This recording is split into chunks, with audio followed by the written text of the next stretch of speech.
Don't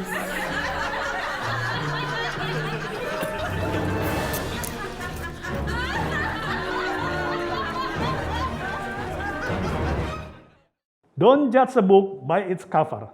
Haha, ini klip itu memang lucu.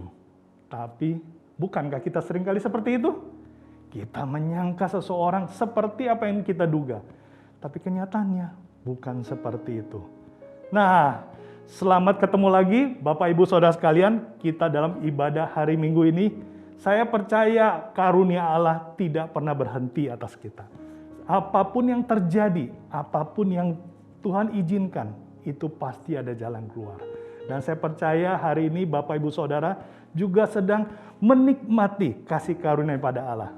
Mari kita akan melihat bagaimana sebuah judul yang mungkin kita sudah sering mendengarnya. Bahwa kita jangan sampai salah menilai orang. Itu ada hubungannya dengan kebenaran firman Tuhan yang saya akan bagikan. Nah Bapak Ibu Saudara sekalian, jadi apa yang kita lihat dalam klip barusan, itu kita lihat bahwa ternyata si bapak petugas di bandara itu, dia itu punya sebuah asumsi. Asumsinya apa? Asumsinya pasti si pembawa narkotika ini adalah orang yang bertato dan tinggi. Kenapa dia seperti itu? Karena sudah ada asumsi. Dan asumsi itu ternyata itu sudah mengotori hatinya. Padahal kita tahu bukan? Penyelundupnya itu bukan si orang bertato, tapi malah justru seorang nenek-nenek tua yang kelihatannya tidak bersalah. Nah, kita jadi teringat dengan firman Tuhan yang pernah disampaikan beberapa minggu yang lalu. Di dalam Matius 7 ayat 3 saya bacakan. Mengapa engkau melihat selumbar di mata saudaramu, sedangkan balok di dalam matamu tidak engkau lihat? Nah, jadi ternyata hati kita itu sangat mempengaruhi bagaimana kita menilai orang. Hati kita harus suci. Nah, bicara hati yang suci, kita akan melanjutkan serial khotbah di bukit yang sudah beberapa minggu kita ikuti. Saya akan bacakan adalah ucapan bahagia yang berikutnya yang Tuhan berikan kepada kita di dalam Matius 5. Di sini saya akan bacakan di Matius 5 ayat yang ke-8. Di sini katakan demikian, berbahagialah orang yang suci hatinya, karena mereka akan melihat Allah. Oh, mungkin Bapak Ibu Saudara bilang, saya sering melihat Allah. Pada saat saya beribadah, saya melihat Allah. Pada saat saya sedang menyembah Tuhan, saya berjumpa muka dengan muka. Puji Tuhan, haleluya. Pada saat saya berkomsel, saya melihat Allah. Haleluya, puji Tuhan. Pada saat saya hadir dalam mesbah Koramdeo, saya melihat Allah. Puji Tuhan. Pada saat saya lagi sharing dengan teman kompak saya melihat Allah. Haleluya. Tapi kita mau lihat, apakah memang Allah ada di yang tadi saya sebutkan? Kita mau lihat satu-satu. Apakah Allah hanya ada di gereja saja? Apakah Allah hanya ada di komsel atau mesbah Koramdeo saja? Atau apakah hanya Allahnya di kompak saja? Atau jangan-jangan hanya ada saat pelayanan saja? Atau pada saat orang yang berdoa baru kita bisa melihat Allah? Mungkin kita sering berpikir, jangan-jangan hanya ada di orang Kristen saja kita bisa melihat Allah? Oh, sebentar. Saya akan tunjukkan satu gambar lagi. Menurut Bapak Ibu Saudara, apakah ada gambar Allah dalam diri mereka? Mereka orang bukan orang percaya, mereka para pendosa dan para penjahat. Kita akan lihat bagaimana Yesus saat dia harus berhadapan dengan begitu banyak orang yang mengikuti dia. Ingat, orang yang mengikuti Yesus itu belum percaya. Bahkan mungkin dari mereka ada yang penjahat dan juga yang suka berbuat dosa. Tapi dicatat di dalam Matius 9 ayat ke-36, di sini katakan demikian. Melihat orang banyak itu, tergeraklah hati Yesus oleh belas kasihan kepada mereka. Karena mereka lelah dan terlantar seperti domba yang tidak bergembala. Lihat Bapak Ibu Saudara sekalian. Yesus melihat orang yang belum percaya itu sebagai domba yang tidak bergembala. Yesus nggak melihat serigala. Tapi Yesus melihat mereka itu domba. Artinya, Yesus bisa melihat bahwa mereka sebenarnya adalah anak Allah, tapi yang tersesat. Yesus bisa melihat gambar Allah di antara mereka yang belum kenal Tuhan. Nah, bahkan dicatat lagi pada saat Yesus di kayu salib. Kita lihat di Lukas itu dicatat secara luar biasa. Di Lukas 23 ayat ke-34. Di sini katakan demikian. Yesus berkata, "Ya Bapa, ampunilah mereka sebab mereka tidak tahu apa yang mereka perbuat." Wow, Yesus itu menyadari bahwa orang Romawi yang menyalibkan dia, kepala imam Farisi yang menghasut rakyat sehingga dia disalibkan, itu mereka itu bukannya orang yang udah jahat sama sekali. Tapi Yesus bisa tetap melihat bahwa mereka itu sebenarnya tertipu. Yesus tetap bisa melihat bahwa di dalam diri setiap mereka ada gambar Allah. Cuma mereka tidak sadar. Oleh karena itu Yesus memohon ampun kepada Allah Bapa untuk mengampuni mereka. Apakah setiap orang punya gambar Allah? Tentu, kalau kita ingat bagaimana Allah menciptakan manusia, setiap manusia diciptakan serupa dan segambar Allah. Artinya, di dalam setiap pribadi manusia, pasti ada gambar Allah. Itu Yesus. Nah, kita mau lihat, di dalam zaman kita hidup, banyak sekali orang yang juga seperti Yesus. Bisa melihat bahwa di dalam diri orang yang berbuat jahat kepadanya, ada gambar Allah. Salah satunya, kita kenal gambar ini sering disebut seorang sebagai Ibu Teresa. Ibu Teresa itu akhirnya dinobatkan menjadi santa, orang suci, yaitu Ibu Teresa de Calcutta dari tahun 1910 sampai 97. Mengapa Ibu Teresa begitu terkenal? Karena dia diberikan Tuhan sebuah visi dan hati untuk melayani orang miskin. Bukan cuma orang miskin aja loh Bapak Ibu Saudara. Mereka yang kusta, yang penyakit begitu mengerikan. Dia begitu luar biasa. Dia itu bisa melihat bahwa mereka itu butuh untuk ditolong dan dia mau lakukan. Kenapa dia mau lakukan? Ada sebuah kalimat yang terkenal yang Ibu Teresa sering katakan. Dikatakan demikian, bahwa dalam wajah orang-orang miskin itu, ia melihat tatapan Yesus yang berbisik kepadanya, "Aku haus." Seperti yang ditulis dalam Yohanes 19 ayat 28. Jadi Ibu Teresa bisa melihat bahwa ada Allah, ada Yesus di dalam orang-orang yang sedang menderita di sekitarnya. Nah, sekarang bagaimana dengan kita? Kita lihat. Bagaimana dengan istri Anda? Apakah Anda bisa melihat ada gambar Allah di dalam diri istri Anda? Oh iya tentu, kalau dia sedang baik itu begitu indah kemuliaan Allah. Tapi kalau dia sedang cerewet, saya nggak tahu gambar apa. Atau mungkin bagaimana dengan suami Anda? Apakah Anda bisa melihat ada gambar Allah di dalam diri suami Anda senantiasa? Bagaimana dengan anak-anak Anda? Anak-anak Anda yang pada saat mereka sedang tidak taat, melakukan berbuat macam-macam ulah, apakah Anda tetap bisa melihat ada gambar Allah di dalam diri mereka? Atau bagaimana dengan orang tua atau mertua Anda? Apakah Anda tetap bisa melihat ada gambar Allah di dalam diri orang tua atau mertua Anda yang mungkin begitu cerewet dan membuat kepala Anda pening sehingga tidak bisa tidur? Atau bagaimana dengan keluarga besar Anda yang seringkali membuat ulah dan menyangkutkan nama Anda sekeluarga? Apakah Anda tetap bisa melihat gambar Allah di dalam diri mereka? Sebenarnya, di mana kita bisa melihat Allah? Jawabannya kita sudah tahu. Di semua tempat.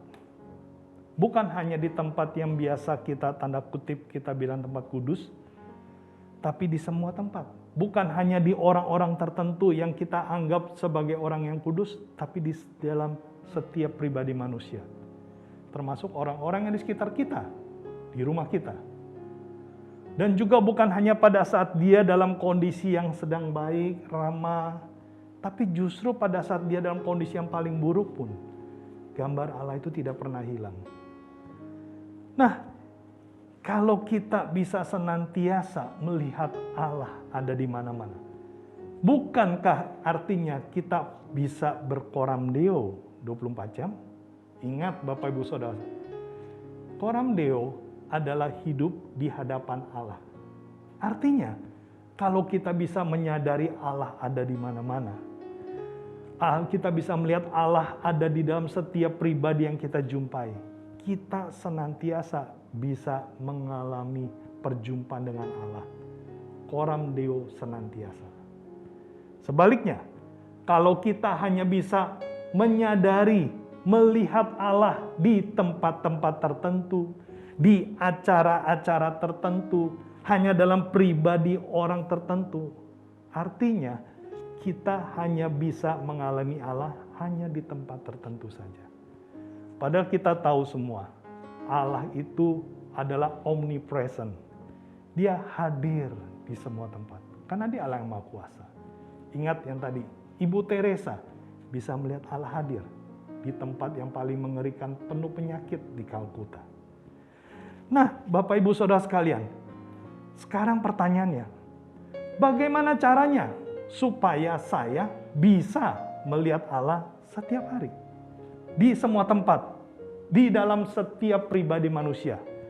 Jangan sampai kita menjadi tertipu dengan mata kita.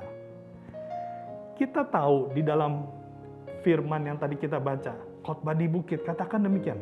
Berbahagia mereka yang suci hatinya, karena mereka akan melihat Allah. Artinya, kuncinya hati harus suci, harus bersih. Bersih dari apa? Tadi kita lihat petugas yang di bandara itu, hatinya kotor, karena tercemar oleh asumsi. Nah, apa sih sebenarnya yang seringkali membuat hati kita kotor?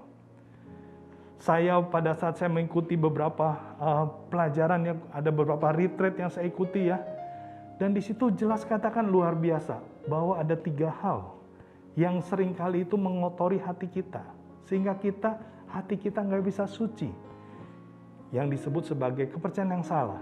Bahasa sekarang kita kenal sebagai hoax. Ada 3 hoax. Hoax apa aja? Hoax kita tentang Allah, hoax kita tentang diri kita sendiri, dan hoax kita tentang orang lain. Kalau kita memiliki hoax itu, kepercayaan yang salah, kita nggak sanggup melihat Allah. Yang pertama, kita mau lihat hoax tentang Allah.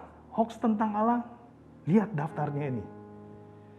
Saya sungguh berdoa Bapak Ibu Saudara sekalian pada saat menyaksikan tayangan ini, biarlah Roh Kudus berbicara di hati kita. Apakah ada kepercayaan yang salah dalam hati kita tentang Allah? Di dalam masa yang susah seperti pandemi ini, apakah sering muncul di dalam pemikiran kita bahwa Allah kita tidak mengasihi, Allah kita tidak mampu, Allah kita tidak berkuasa, dan banyak lagi yang lain.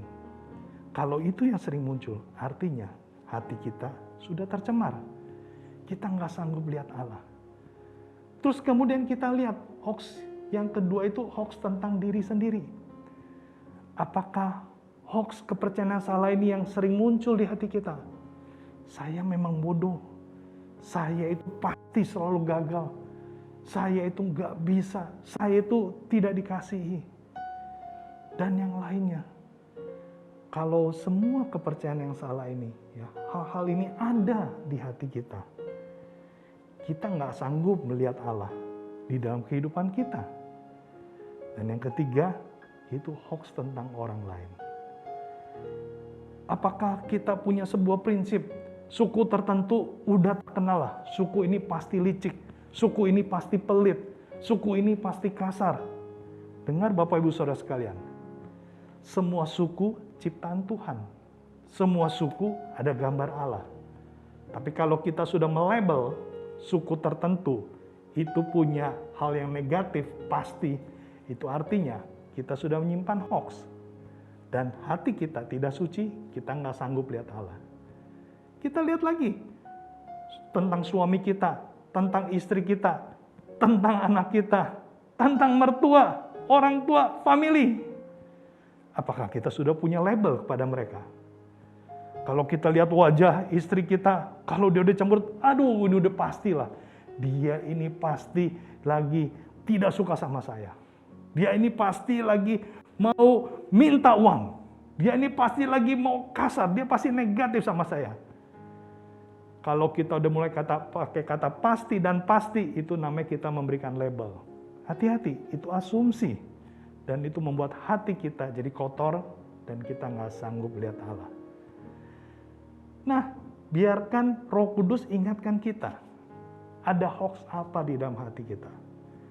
Bagaimana caranya sih supaya kita itu bisa semakin dimurnikan, supaya hati kita semakin suci dan kita bisa melihat Allah? Ada ayat firman Tuhan yang sangat bagus.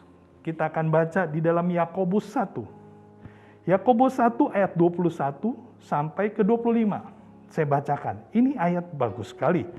Dikatakan, sebab itu buanglah segala sesuatu yang kotor dan kejahatan yang begitu banyak itu. Dan terimalah dengan lemah lembut firman yang tertanam di dalam hatimu yang berkuasa menyelamatkan jiwamu. Yang pertama, Yakobus katakan kita harus ambil action. Kalau kita tahu ada yang nggak benar, kita harus bertindak.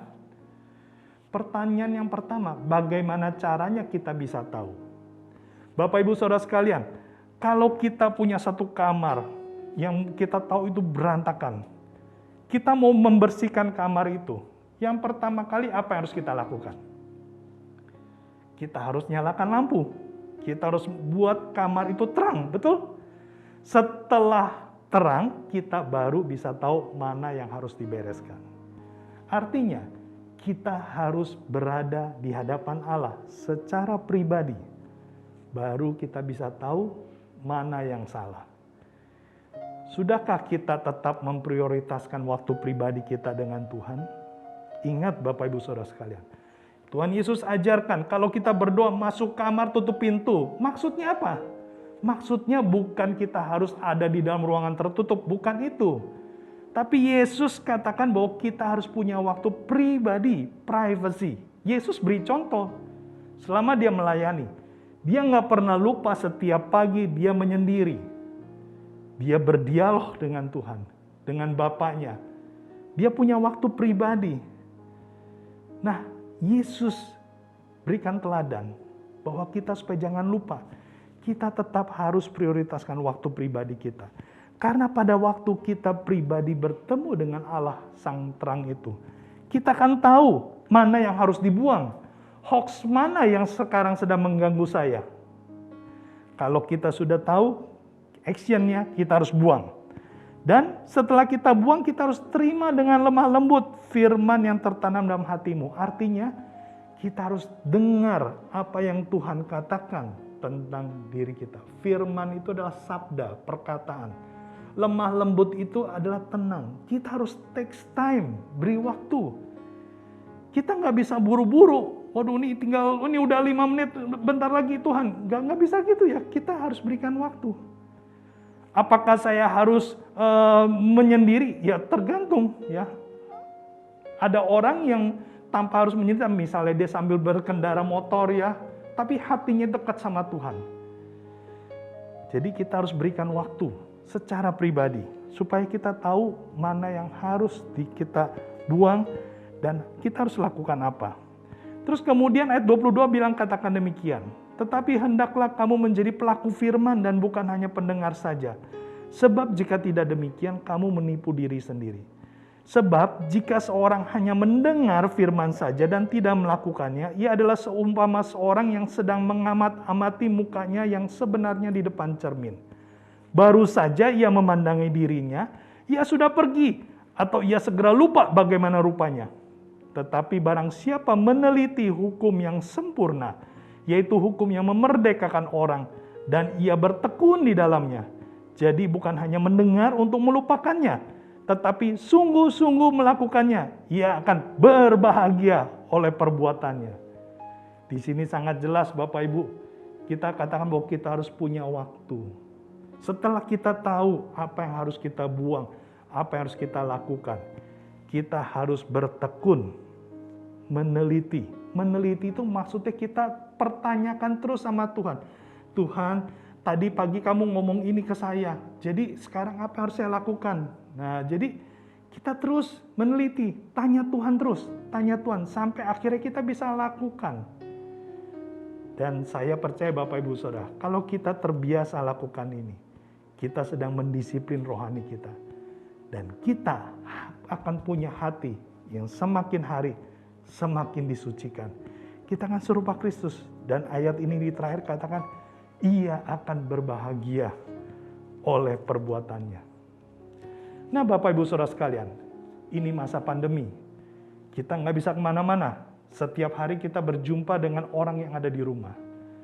Bagaimana kita bisa berbahagia saat kita nggak bisa kemana-mana? Biarkan kita bisa melihat Allah ada di tengah kita.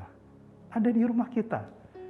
Ada di dalam diri suami, istri kita. Di dalam diri anak-anak kita, di dalam diri orang tua kita, famili kita, orang yang ada di rumah. Biarkan Roh Kudus ingatkan kita, kalau kita masih punya asumsi yang tidak baik tentang pribadi orang sekitar kita, mari kita bertobat. Kita buang itu, kita tanya Tuhan apa harus kita lakukan. Bagaimana kita bisa punya iman untuk lakukan itu? Berikan waktu secara pribadi, supaya kita menerima kasih karunia. Dan Bapak Ibu Saudara sekalian, tahu gak bahwa orang yang suci hatinya, dia akan diberikan keberanian dan dia akan berbahagia. 2 hari lagi kita akan merayakan kemerdekaan Indonesia. Bapak Ibu Saudara, tahu kan bendera negara kita? Merah dan putih. Merah artinya berani, putih artinya suci. Artinya bangsa kita itu bisa berdiri karena ada keberanian dan kekudusan atau kesucian hati. Kalau kita kudus, kalau kita suci, kita akan melihat pekerjaan Allah yang besar. Begitu banyak para pejuang, mereka melakukan perjuangan kemerdekaan dengan hati yang suci. Mereka tulus, walaupun banyak dari mereka mungkin belum mengenal Tuhan, tapi hati mereka tulus dan Allah berikan kebahagiaan saat kemerdekaan itu. Mau Bapak Ibu Saudara sekalian, kita juga mau menjalani hari-hari kita. Bukan hanya merdeka secara bangsa, tapi kita merdeka secara roh kita. Dan kita mau gunakan waktu juga untuk kita berdoa buat bangsa ini yang sudah merdeka secara fisik, supaya mereka juga merdeka dari semua belenggu dosa. Mari kita berdoa. Bapa, kami bersyukur Tuhan untuk firman-Mu hari ini. Kalau Engkau sudah ingatkan kami bahwa kami harus memiliki hati yang suci, supaya kami bisa melihat Engkau Tuhan. Dimanapun kami berada, kami bisa melihat Engkau. Kami bisa melihat Engkau di dalam setiap pribadi manusia yang Engkau jumpai kepada kami Tuhan. Roh Kudus tolong kami Tuhan, supaya kami setiap hari punya waktu pribadi untuk kami itu bisa mengecek hati kami, membuang setiap hoax, setiap kepercayaan yang salah, setiap kotoran dalam hati kami, supaya kami bisa benar dan kudus di hadapan-Mu, sehingga kami bisa melihat Engkau. Roh Kudus tolong kami. Kami juga berdoa Tuhan buat bangsa kami. Kami bersyukur buat kemerdekaan Tuhan yang sudah Engkau berikan. 76 tahun Tuhan merdeka. Kami sungguh rindu Tuhan, bangsa ini pun juga boleh bebas dari belenggu dosa. Tuhan, nyatakan kemerdekaan seutuhnya Tuhan. Kami berdoa Tuhan, berkati bangsa ini. Pakai kami Tuhan sebagai umat-Mu, untuk kami boleh jadi berkat di tengah-tengah bangsa ini. Biar hati kami suci, kami boleh melihat Engkau, pribadi-Mu, ada di tengah-tengah bangsa kami. Terima kasih Bapak. Mari Bapak Ibu Saudara sekalian, kita terima berkat daripada Allah. Biarlah anugerah dan penyertaan Allah sendiri menyertai kita setiap hari, sehingga kita boleh mengalami kasih karunia-Nya di dalam keseharian kita. Hanya di dalam nama Yesus, kita semua yang percaya katakan, amin.